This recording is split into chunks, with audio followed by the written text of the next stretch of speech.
I am absolutely fascinated with licensed games. It feels like a type of video game that's gone through the ringer, with each generation expecting a totally different outcome. If it's based on an anime, it's likely an arena fighter or strategy RPG. If it's based on Star Wars or some Marvel character, it'll probably look real expensive. Reality TV show? 9 out of 10 times some hot shovelware. But it feels like the idea of the TV drama and or comedy, the video game, has come crawling to a halt. And I'm not talking about your HBO adaptations or Walking Deads. I mean like J.J. Abrams' Alias, the video game.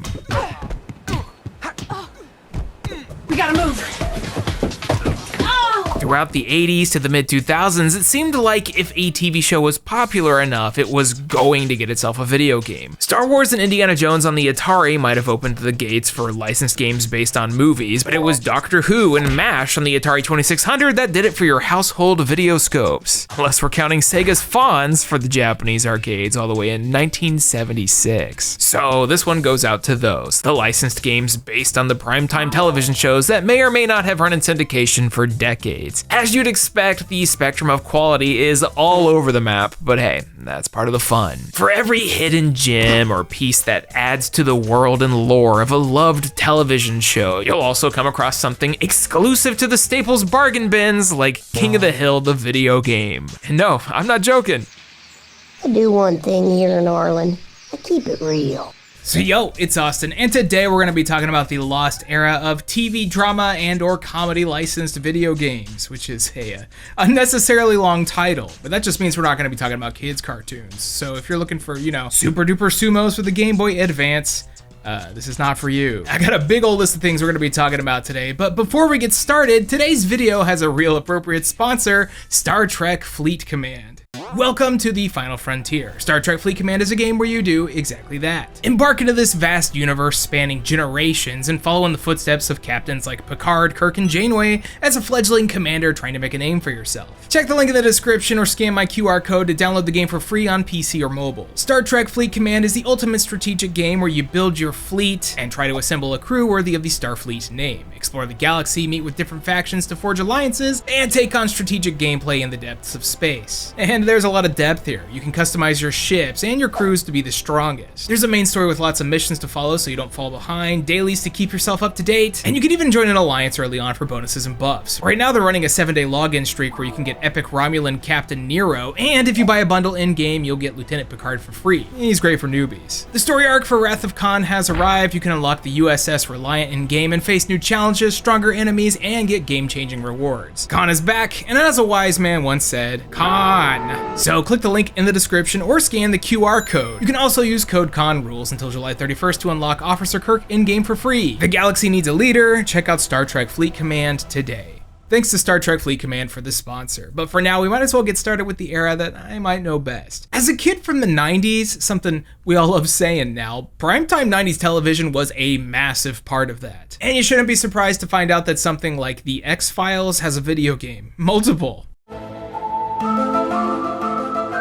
Yeah, we all know the memes, but that's probably because in the mid-90s, X-Files was a cultural phenomenon. This long-running sci-fi cult hit explored the supernatural, the paranormal, all the conspiracies you could shake a stick at. Aliens? For sure. The adventures of FBI special agents Mulder and Scully ran for nearly a decade in the original run, and it took on an almost shonen anime approach to things. Several episodes were just monster of the week, with little snippets of narrative moving in the background, which, if you ask me, is perfect for video games. You probably just didn't know that there are 4 of them. First up is the X-Files game for PC and PS1. Y'all like FMVs? Well, we got them. It's a little dry, but kinda what I expected from a point-and-click adventure X-Files video game. Fox Interactive showcased this one at E3 in 1996, and honestly, it's really well made. The FMVs are on par with the television show, and especially beyond similar games that came years prior. All right, I'll give you credit on that one.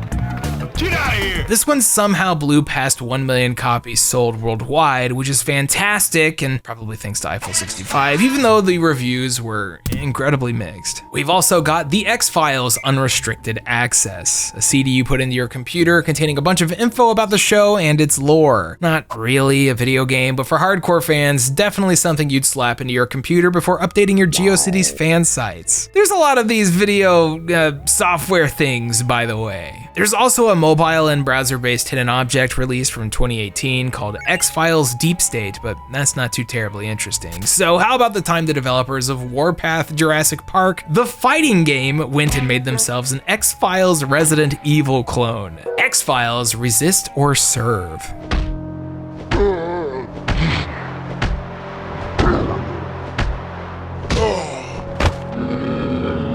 They're taking the resist part seriously. Unlike the X-Files PlayStation 1, where you play as a dude named Craig who works for Scully and Mulder, Resist or Serve tosses you into the shoes of Smolder to solve things. It was originally advertised as 3 lost episodes in video game format, and they actually pull that off. The cast reprises their roles, they use music from the show, and it's got the same serious to campy feeling of the broadcast. There's 3 chapters to play through those 3 lost episodes, and all sorts of weapons to find and use. They straight up made themselves a biohazard and props because there's a lot of love in its presentation. It's just well, there's a whole lot of this. X-Files Resist or Serve is competent. It's not great, it's not awful, although the controls are as crappy as they look. I think fans of the show and the characters would love this one because it's more of X-Files right after the original show ended. It really captures the vibe, and it's so much better than I thought it would be. There's just better survival horror experiences out there, although those don't liberally use the X-Files theme.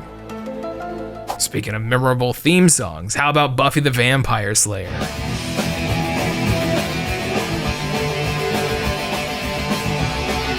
If you thought 4 was a lot, how about 7? And that's not including the tabletop core rulebook and the Buffy the Vampire Slayer collectible card game. I'll file this right next to the card captor CCG as things that were huge successes. Buffy the show, however, was. It was kind of similar to X-Files actually, with the Monster of the Week format, and with the cast, the Scooby game growing slowly in the background over time. It's an episodic coming of age show, it's a vampire show also, before Twilight did that to vampires. It's a critical darling, the ratings put the WB on the map, and it broke all sorts of walls down, pushing the envelope of what a primetime television show could do and show. It had a ton of merch, toys, spin-offs, an animated series that didn't happen, and also gave us Buffy the Vampire Slayer for the Game Boy Color.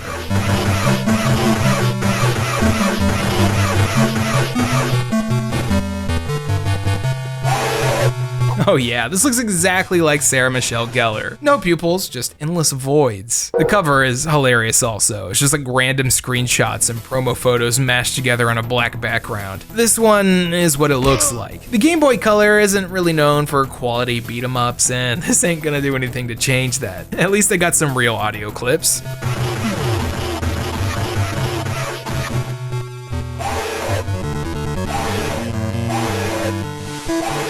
That one plays every single time one of these dudes dies too, so get used to it.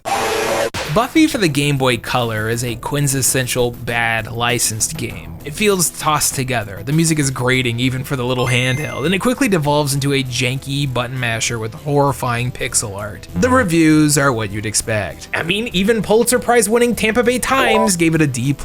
Not a great start. So it's a good thing that original Xbox exclusive Buffy the Vampire Slayer is way better. Oh, go to state.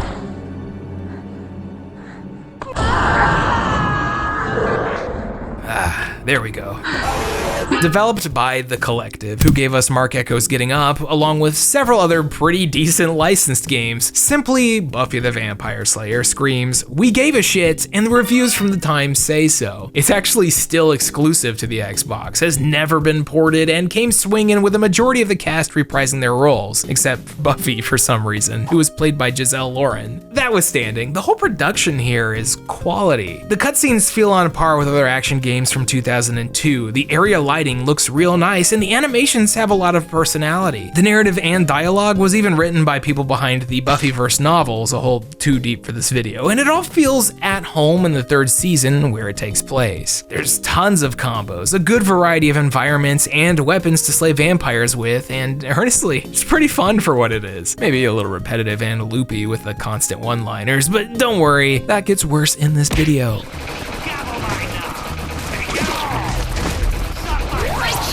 From here, it's all downhill, baby. Buffy the Vampire Slayer, Wrath of the Darkle King for the Game Boy Advance. Developed by Natsume because, hey, it's a living. This plays similarly to the Game Boy Color one, and that's about all I have to say. It's mostly a platformer with vampire stabbing action, this time using the full power of the Game Boy Advance to render out eyeballs with pupils and pre-rendered faux 3D sprites. It is a bit better than the Game Boy Color game a few years prior, but you also expect it to be that. It runs into the problem with these types of titles where fighting enemies is actually a waste of time, so you just want to run through / over them to reach the end of the stage, meaning that playing the game is a waste of time. At least some of the music's banging, although if you want to kill some vampires on the Game Boy Advance, let me redirect you to Castlevania Aria of Sorrow. Next up, Buffy the Vampire Slayer Chaos Bleeds. Now here's a licensed TV show video game. Multi-platform, the show had already ended, and half of the cast aren't doing their voices anymore. Promo pics of real people all over the menus, and a full-on multiplayer fighting mode. What? It's downgraded in a few aspects to the self-titled Xbox game from a year prior, probably to make it work on lesser hardware, but somehow Eurocom made this feel like an actual successor, even if the animations are clearly budget. This time around, you get to play as multiple people of the Scooby game, including Xander, Willow, and Spike. They're basically Buffy with a few different buttons, and maybe worse, because they're missing a lot of her combos. Willow the Witch does get magic though, which can basically insta-kill everything you see as long as you got the mana, and you probably will. Chaos Bleeds is a pretty basic experience. It's got a lot of repeated level design and ridiculous obtuse puzzles. Maybe I'm spoiled in 2025 by glowing interactives or yellow spray paint, but finding solutions here will have you mashing buttons on every wall until you find something. It's old school, I guess. Overall, not quite as good as the Xbox predecessor, but for Buffy fans, Chaos Bleeds has a lot, even if that multiplayer's just worse Power Stone. Ah, damn it! Buffy the Quest for Oz. For Java phones, baby! There's no audio? Here, let me try.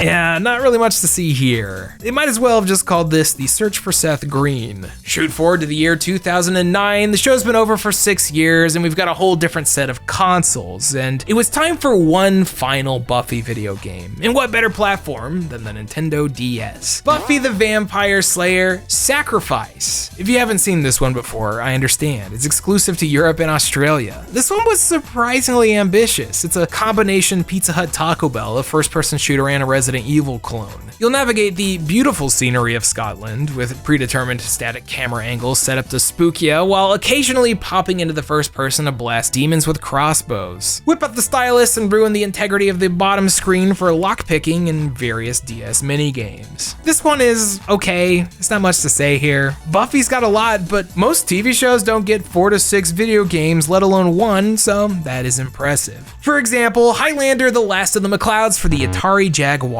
CD. There can only be one, or two if you count the Commodore 64 fighting game.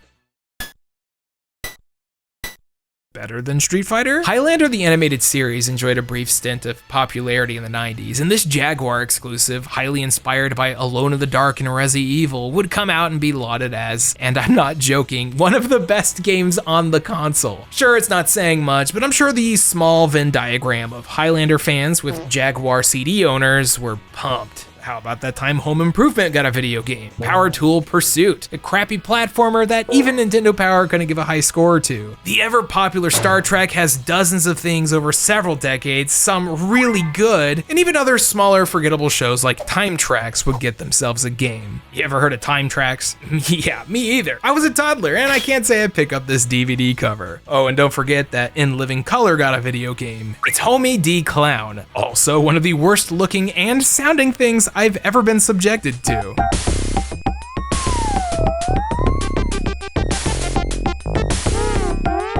Yeah, okay, that's enough. Moving on. Did Buffy need that many video games?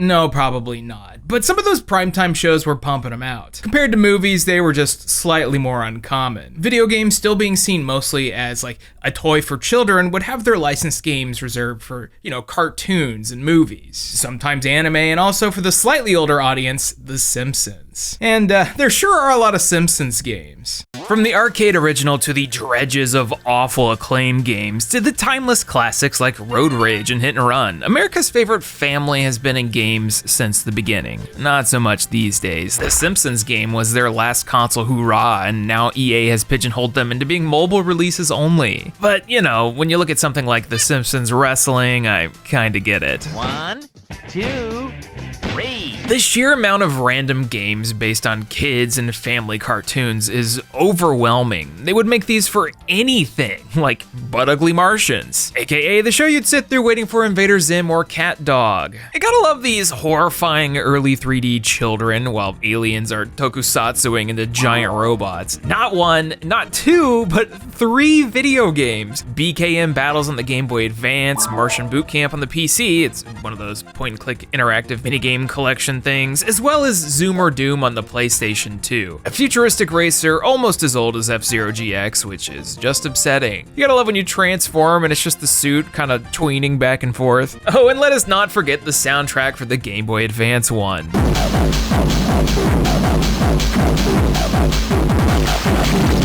This is giving Newgrounds homepage in 2002. We could dive into any number of Addams Families, Tiny Toons, Muppets, Cubics, whatever franchises, but for today I think it'd be more interesting to look at cartoons aimed at an older audience. We've tread on South Park before, and since we're already talking about Ugly Martians, why don't we go into Ugly Americans? First off, yeah, Ugly Americans is great. Second off, yes, it has a video game. 2, it's short-lived, sure, but unless your name is South Park, your lifespan on Comedy Central is limited. It followed social worker Mark in a terrible alternate version of New York where every demon and monster is real. It's violent, dumb, and sometimes chuckle-worthy, but got canceled after 2 short seasons. Yet somehow ended up with a mobile point-and-click adventure game, Citizen Ugly, as well as an Xbox Live Arcade, PlayStation Network multiplayer twin-stick shooter, Ugly Americans Apocalypse-Ageddon. Developed by Backbone Entertainment, the people who brought us several classic arcade ports, as well as Death Jr., miss you. Ugly Americans Apocalypse-Ageddon, I'm not saying that again, is exactly what it looks like. You move yourself from stage to stage with a few friends if you want, do the twin stick shooter thing while watching the frame rate get chunky, you hear repetitive one-liners over and over with little to no feedback on what you're doing. It's one of those games that's fun for a tiny bit until you realize you're just moving to the right and watching enemies slowly get more spongy without any real meat. This was during the era where indies like Castle Crashers were coming in and making waves, and you could tell Backbone wanted to capture some of that. I'm just not sure that the Ugly Americans license and 4 to 6 hours of this is worthwhile. What happened? I don't feel good. Eat my cheese. Attention, ne'er-do-well.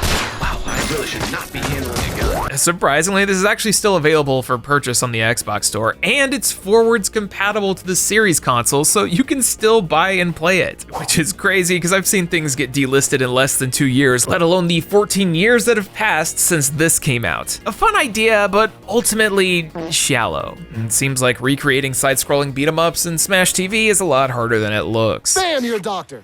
Good. Now get in there and do something to that guy.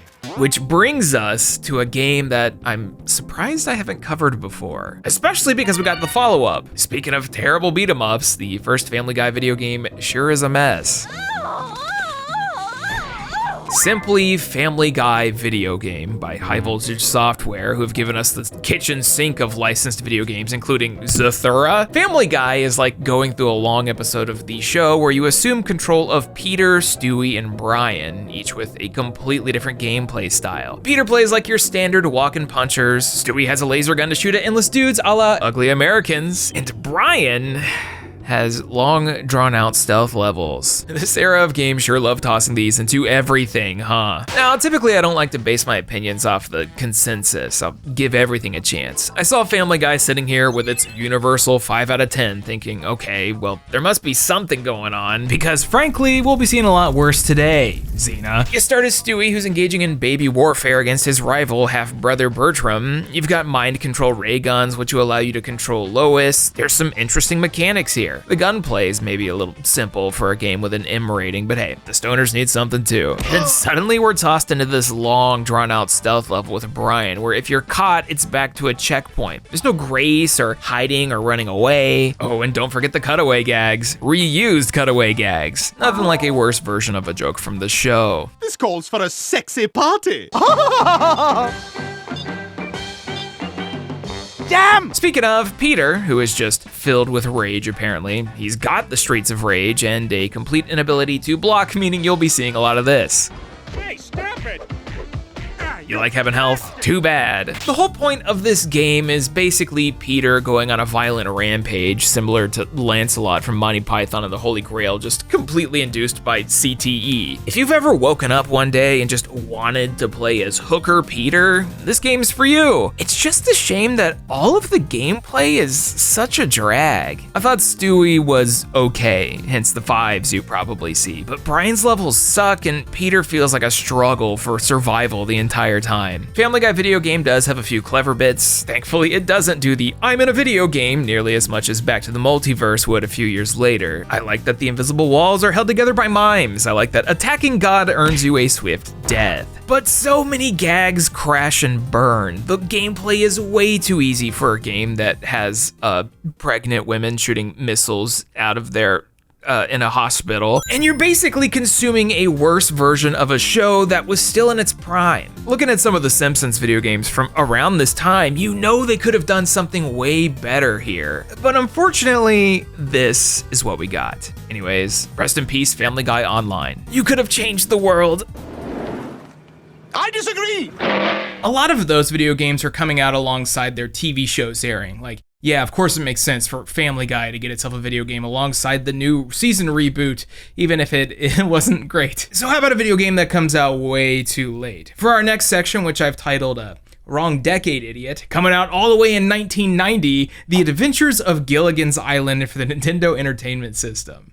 Gilligan's Island sure is before my time, but that's not to say it wasn't incredibly popular in the 60s and 70s, getting nearly 100 episodes, a few specials, a made-for-TV movie, and airing in syndication for several decades. It's about a crew of shipwrecked castaways on an island just trying to escape. Silly old Gilligan usually messes it all up, and somehow they've had a lot of rotating guest stars make it onto the show without them ever helping them escape. It's just your normal 60s sitcom tropes all packaged together neatly into a DVD collection somewhere in every retirement home in the country. Well, for some reason, Bandai, yes, Bandai recruited late Japanese developer Human Entertainment to make a video game nearly 30 years later, The Adventures of Gilligan's Island for the NES. With a cover mimicking the old VHS key art with highly saturated colors for some reason, it looks so weird. The game itself is a side-scrolling adventure platformer, and I use that word lightly. You play as Skipper with Gilligan following you around the island, trying to solve a goal that may or may not seem very clear. Also, you have to deal with this. On Gilligan's Island, everything wants you to die. The wildlife, the random pitfalls, the quicksand. Also, make sure not to run too far off the screen or Gilligan will get lost.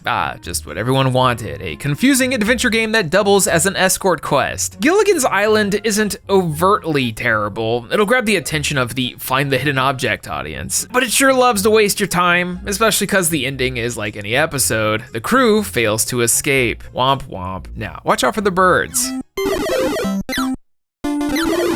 Let's go back even further. The Three Stooges. It's not technically a TV show, but The Three Stooges dates all the way back to the 1920s with nearly 200 short films that I'm pretty sure are easy to predict. Larry, Moe, and Curly, three goofy dudes getting into all sorts of hijinks and smacking the living crap out of each other. Classic slapstick. I don't really know what to say. This predates me by like 80 years. I do know, however, that the Three Stooges video game coming out all the way in 1987 and its several ports weren't timely. The Three Stooges by Incredible Technologies and Cinemaware hit Amiga in 1987, and like, how do I describe this? It's a minigame collection. You play as the Stooges trying to raise money to save an orphanage from a banker, and it's done like a board game. You play various things to get cash and hopefully have enough at the end to save the day. There's multiple endings. There's also close to zero conveyance about what you're supposed to do at any time. There's this one level simply called Boxing, where you're supposed to win a boxing match following the plot of the second episode, Punch Drunks. Mo hears a violin and goes into a violent rage so they can make money with that, and then you gotta run across town to get a new instrument. So you run, get the violin, arrive, see a couple stills, get a paycheck, and move on. Okay. The problem is that it's all happening so fast, and some of these games with more complicated control schemes like waiting just say, figure it out, moron, so best of luck. You play over 30 days, and there's only like 4 actual games in the collection, so it's, you know, a lot of repeats, and then it's over in 30 minutes or so. Let's scram.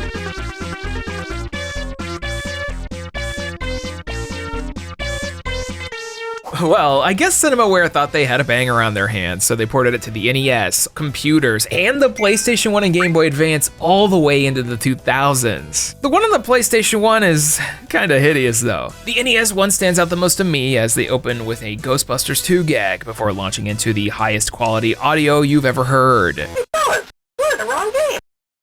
Hey, this looks like a kid's game.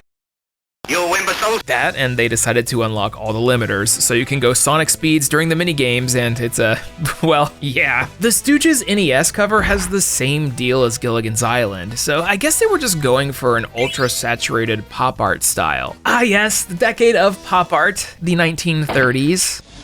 And now for something completely different. Y'all like Monty Python? The answer is probably yes, or what is that? In which case, please educate yourselves with Monty Python and the Holy Grail. Well, this British comedy troupe was prominent throughout the 60s to the 80s with several classic films and television shows, including Flying Circus, Life of Brian, and The Meaning of Life. All great, all worth watching, all very British. There's also 6 different video games. A lot of these are the exact type of thing you'd find at the Staples bargain bin, a lot of which are just minigame collections that mimic the sketch comedy nonsense of the television show. All goofs and gaffs, usually fun for an afternoon or two. We got Quest for the Holy Grail, Cow Tossing, Flying Circus, the computer game, The Meaning of Life, The Ministry of Silly Walks, and quite appropriately, Monty Python's Complete Waste of Time. The name is correct. The closest they ever got to being a real video game was with Flying Circus, which hit multiple platforms, but still wasn't really much of anything. You play as Gumby, not that Gumby, and you do things. Not really sure who this one's for. Which is also how I felt about Knight Rider, the video game. Both PAL exclusives, because I guess the meme about 80s heartthrob David Hasselhoff being more popular in Germany is true, even if he's definitely reprising his role. Well, kid, wasn't that an incredible vacation? Excellent snow, perfect weather, great hotel, and very nice personnel. Knight Rider has close to no mainstream presence in the 2020s, but in the 80s, the adventures of Michael and his cool car Kit were popular enough to run for 4 seasons, several spin-offs, TV movies, and a couple of video games, some of which make sense, like the 80s PC one by Ocean, or the NES one by 89 and Acclaim, which successfully defied the publisher's reputation. It's actually decent. And don't forget about Knight Rider Special for the PC Engine over in Japan. And that brings us to 2002, Knight Rider the game. Oh my god, what happened? I feel like a Knight Rider video game should be easy. Just cock your head to the side and take a look at Midway's reboot of Spy Hunter, throw DeVito and a Pontiac Trans Am into it, and call it a day. Instead, we've got I don't know what to call this. It's not a racer and it's not an adventure game. You basically just do whatever the voice of God is telling you to do. Go over here, scan this item, drive on a bridge, struggle with the controls because pulling off a wheelie is impossible. The tutorial stage took me 20 minutes of driving back and forth from a van to learn about how things work, and then it was on to the actual missions, which is just the same thing. You follow a GPS, you do the thing, and drive away. Poorly, I might add. Some missions later on spice up the variety, but you know, when you think of shovelware, Knight Rider is absolutely a picturesque example. And the sequel? didn't do much to fix that. You instead start with a Crash Bandicoot looking sequence where you have to dodge missiles flying in from above, and good luck dodging half of these. What am I supposed to do? They added the ability for Kit to shoot lasers and other various guns, which adds a little sauce, barely, but most of the time you'll be struggling against unclear goals or the ridiculously bad controls to stand to play it for even more than an hour. And look, I'm just saying you know it's bad when the only written reviews I can find of this are on backlogged and game FAQs. At least the loading screens let you know exactly where you're going. Loading, the mountains. I think this is one car David Hasselhoff's I'll stay out of. Get out the car, get on your way. There are other examples of games popping into existence in the wrong decade, such as all of the Dukes of Hazzard releases. The 70s and 80s show was a huge hit in its day. The Duke boys and their Dodge Charger were all over the place. Even got itself a film reboot in 2005 with Johnny Knoxville, Sean William Scott, and Jessica Simpson. This series ended up with 4 different games, 3 of which came out in the 2000s, and all of which are mid at best, mostly bad. What you see here is what you get, driving with poor physics and a whole bunch of crappy one-liners. Oh, and in video game form, those Duke boys just aren't that interesting. At least we got EastEnders the video game, also Dallas the video game, Alf, Sega Master System, Alf the First Adventure, how about Murder, She Wrote 2? Get over it! Now for the rest. There's plenty of examples of licensed video games based off of TV shows coming out over several decades, but a lot of them don't really give you much to talk about. Unless you're someone who looks at like Alias the video game and goes, man, that's deep. Intruder! Okay, maybe not me. The early 2000s were swarming in licensed TV games, quality be damned. We had James Cameron's Dark Angel by Radical Entertainment, who were great and made tons of great TV show games too. Multiple CSI video games, Simpsons Hit and Run, almost all of those swinging in with a 5 out of 10, except Simpsons. Y'all like The Shield? How about The Shield, the game? That's actually on the box, incredible. Around this time, television shows started to have their budgets inflate. The HBO format of higher quality television was being popularized. Shows with a more adult audience as opposed to whatever Space Jam was hitting. I love this game. The Sopranos Road to Respect hit the PlayStation 2 in 2006, 2 days before the PlayStation 3 released, and was filled with so much profanity that I can't show any of that here. It's also pretty bad. You can do what you want. Gabagool. Over here. We got 24 the game, which was actually developed and published by Sony. We got several Law & Order video games, Battlestar Galactica, NCIS, Prison Break The Conspiracy, and more Doctor Who tie-ins than you could shake a stick at. But only one Thunder in Paradise. Why not do both the show and the game? You know, interactive television.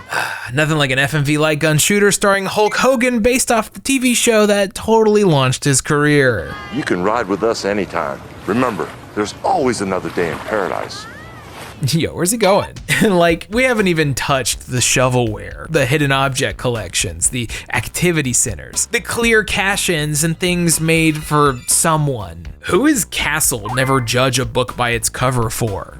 Besides my mom. I have no idea. Say it with me now. Solving murder has never been so much fun. But surely there's some type of audience out there for things like Ghost Whisperer the game, Desperate Housewives the game, Criminal Minds, iCarly, iCarly 2, I Joined the Clique, Jackass the game, Little Britain the video game, Mythbusters the game, Friends, the one with all the trivia, Farscape the game, King of the Hill the game, Bill Nye the Science Guy Stop the Rock, Lost Via Domus, y'all get the point. Do you have any friends, or are you going solo?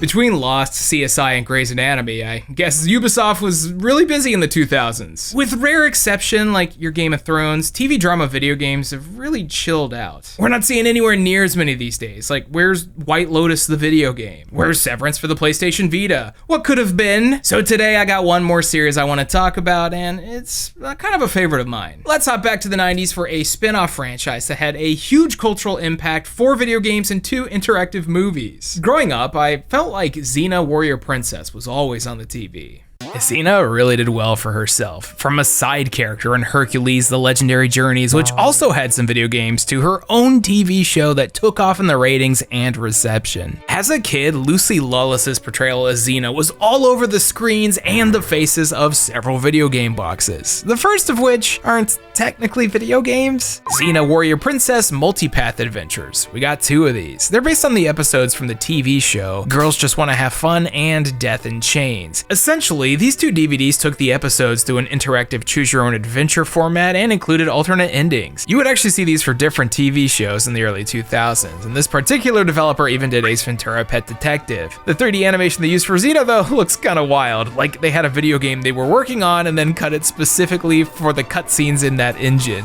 The unrendered PC version looks even funnier, like I'm watching fully mocapped cinematics with PS1 graphics.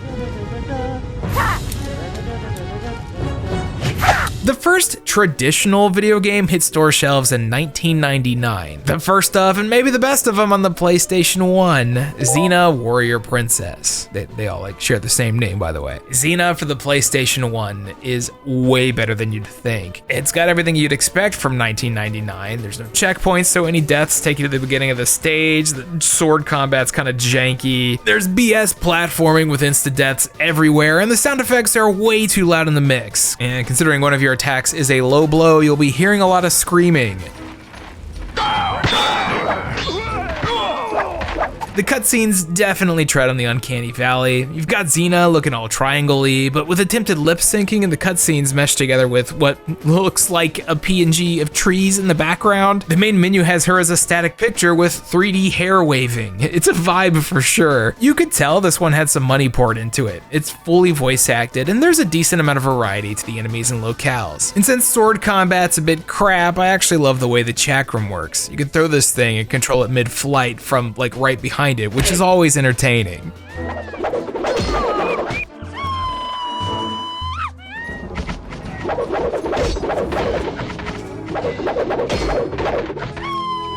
Just gotta hope that during boss fights, the camera gives you mercy. It didn't give me any. Xena Warrior Princess: The Talisman of Fate for the Nintendo 64. How's about a 3D fighting game? One with vastly superior box art in the PAL regions. If Xena for the PlayStation 1 was a high budget release, then this one's low budget. Brought to you by Sapphire, who worked on the N64 port of Biofreaks, Talisman of Fate is a pretty bog standard 90s 3D fighter. Derogative. It's not awful, but it's not good either. Spam those crouching attacks because they're incredibly overpowered, and then stare into the pixel abyss known as an imported picture of Lucy Lawless's face. That is, if the enemies decide not to knowledge check you with the most powerful of moves, the sweep kick. This was my first fight. Overall, at least you can Mortal Kombat uppercut your way through the final boss. Xena Warrior Princess for the Game Boy Color, a Zelda clone. I hope you like hearing long, drawn-out jingles for every single item you pick up, Star Fox Adventures style, but worse.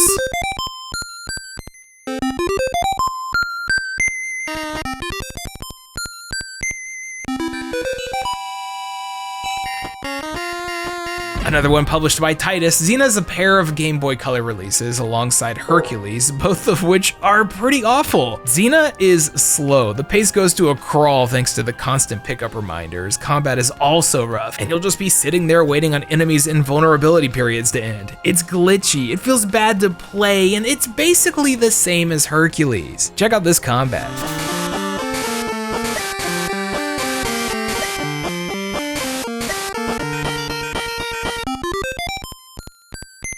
Exhilarating. And lastly, there's one more game to talk about with Xena, and it's something I didn't know existed until this week. Has anyone watching this played Xena Warrior Princess for the PlayStation 2?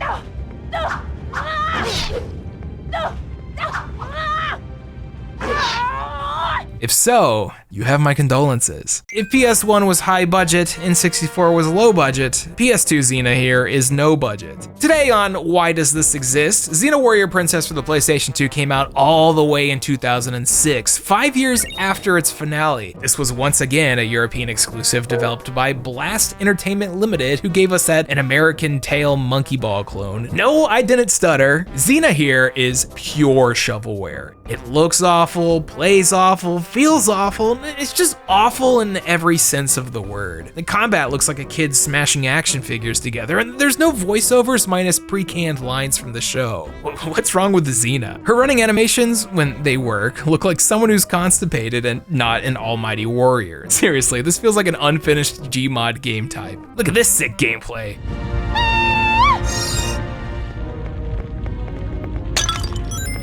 God of War 2 came out 3 months later. Just think about that. Things aren't even balanced. You can take melee hits all day and it'll barely scratch the health bar. Meanwhile, a single arrow will decimate a fourth of it. I like how any text boxes or tutorials take up the entire screen, just in case you miss it. Also, the actual level design is a slog. It's a series of symmetrical switch hunts. You go somewhere, push a block onto a button, then backtrack and do it on the other side all over again. I could only do this a few times before enough was enough. I was starting to fall asleep, but at the very least, Xena will prevent that from happening randomly.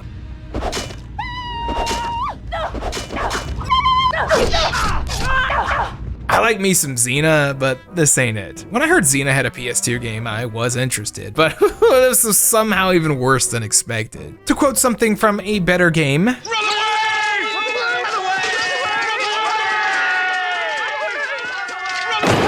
so there you have it, a whole bunch of TV drama and comedy licensed video games. Still a bad name, and most of which you should run away from. If any of these are worth playing, it's probably Buffy the Vampire Slayer for the Xbox or Xena PS1. I've also heard that 24 the game is okay, but that's all I got time for today because apparently there's way more of these. Let me know down in the comments which ones y'all played. If you liked today's video, you can support the channel by checking out the sponsor, Star Trek Fleet Command. You can also head on over to the Patreon and become a backer, buy a shirt at the Pixel Empire, give us a subscription or a thumbs up. Anywho, I'm out for now. I didn't talk about Lost today because I've never seen Lost and I would just be yapping about nothing. I've been Austin, and I'll catch you guys next time. Thank you so much for watching. While I have you here, check out my friend Zach's comic on Kickstarter, Dino Nights. It's looking pretty good so far. You might remember him from the Combustibles. Special Patreon shout out to Benna Oswald, Blackfoot Ferret, Blake Thomas, Cheeks, Chloric Fox, Chris Shelton, DX Buster, Dylan Snyder, Fragile Traveler, Hey Quiggles, Jay Roos, Jacoby Fitzpatrick, Kevin Zanowski, Nocturnal Nix, Pierre, Platinum Rose, Pachabear, Rare Find It, and Vox. Thank y'all and all the patrons for your generous support. This was a video that started off as a small idea but kept growing because, ports. So I hope y'all like what we put together and I'm excited for the next thing. For now, I'm gonna go to bed. I'm exhausted. Goodbye.